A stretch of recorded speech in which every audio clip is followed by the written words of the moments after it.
D4S news सच की ओर में आपका स्वागत है। दोस्तों, यह बात सिर्फ मुकुटमणि यादव और संत कुमार यादव की नहीं, यह बात उस सनातन संस्कृति पर एक गहरी चोट है जिस सनातन संस्कृति में हम लोग भारत में आपसी सौहार्द से अपना जीवन यापन कर रहे हैं।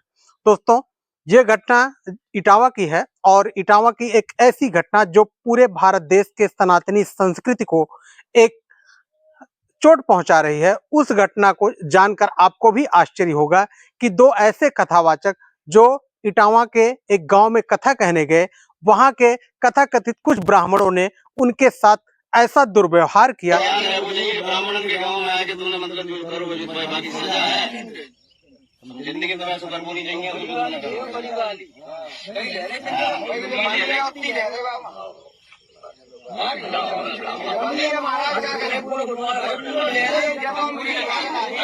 यही तो मेन है बस।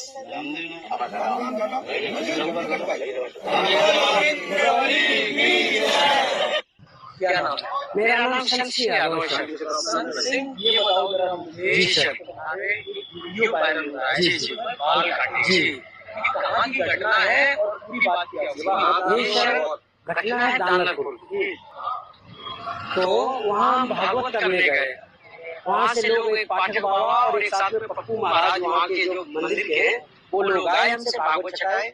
हमारे जो है जो मुख्य वक्ता है मुकुटमणि शास्त्री, उनके साथ में सहायकी करता हूँ। मेरा नाम शमशी यादव है।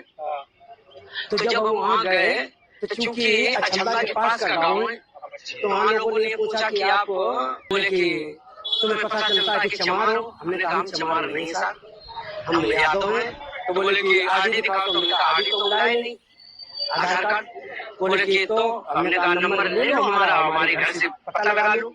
इन्होंने नंबर लिया, हमारे बेटे से पूछा तो बेटे का नाम जैसे आदि में हमने क्लिक किया तो उसका नाम लिख के आ गया राज यादव। इन्होंने कहा कि साले ये 103 देवी है यहाँ पे ब्राह्मणों के गांव में, तुम यादव होकर के चमार होकर के आप भागवत करेंगे आए हो।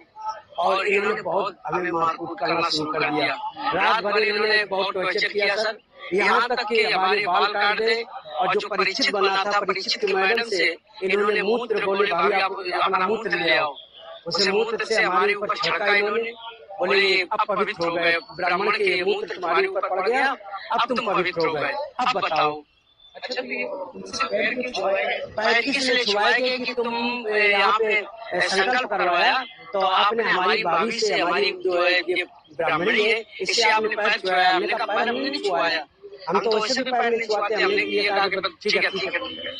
तो बोले कि नहीं तुमने वो तो करवाया, संकल्प करवाया। तो हमने कहा संकल्प करवाना भाई हमारा जो पाठन क्रिया है वो हम करेंगे। आचार्य बन के? जी जी नहीं, आचार्य बन के सहायक आचार्य। जी जी। मुकुटमणि महाराज, वो भी यादव, वो भी अच्छी। तो जिन्होंने आपको कथावाचक के लिए वो किया, वो ब्राह्मण है, वो ब्राह्मण। जी। तो ये कथा कब से होनी थी? ये तारीख 21 तारीख से सर। तो क्या तुमने ये कहा कि जब ये लोग हमको बुला के लाए हैं, जिन्होंने वो किया है, क्या सब कुछ बताया हमने? तो बोले कि ये लेके आए, लेकिन तुम्हारी हिम्मत कैसे पड़ गई कि ब्राह्मणों के गांव में आए?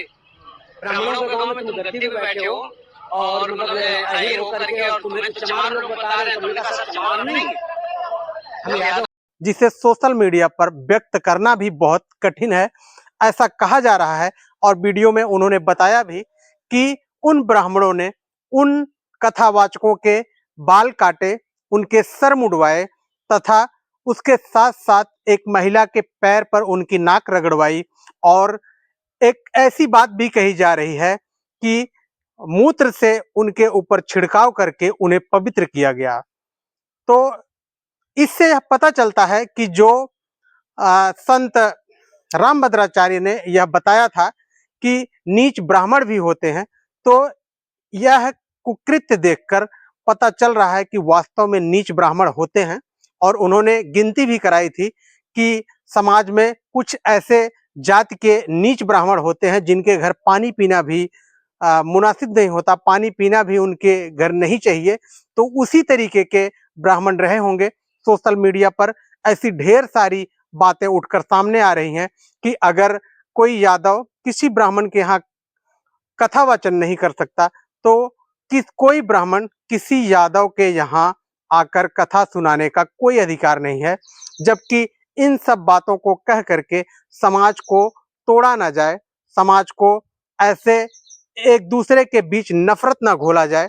अगर ऐसे ही संस्कृत की सभ्यता और संस्कृति को तोड़ने तथा उसे बर्बाद करने का सबसे ज्यादा इसी प्रकार के ब्राह्मणों का हाथ है, जिस प्रकार के ब्राह्मणों का नाम रामभद्राचार्य ने लिया था। ऐसे ब्राह्मण जो देश की एकता और अखंडता को अपने इस धर्म तथा अपने कुछ या फिर कुछ ऐसे उनके विचार हैं जिसकी वजह से एक दूसरे में इतना मतभेद फैलता है कि यहाँ जातीयता इतनी तेजी से फैलने लगती है कि लोग एक दूसरे से नफरत करने लगते हैं। और इस नफरत को फैलाने में सबसे ज्यादा अगर किसी का हाथ होता है तो इसी प्रकार के ब्राह्मणों का होता है, जिस प्रकार के ब्राह्मण इटावा में हैं।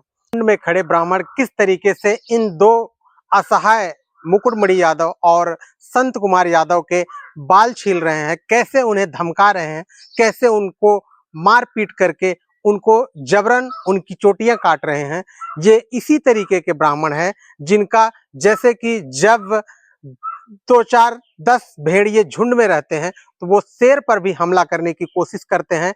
ये उसी भेड़िए टाइप के ब्राह्मण हैं जिनका धर्म तभी जागता है जब वो झुंड में हो जाते हैं और उनका धर्म तब सो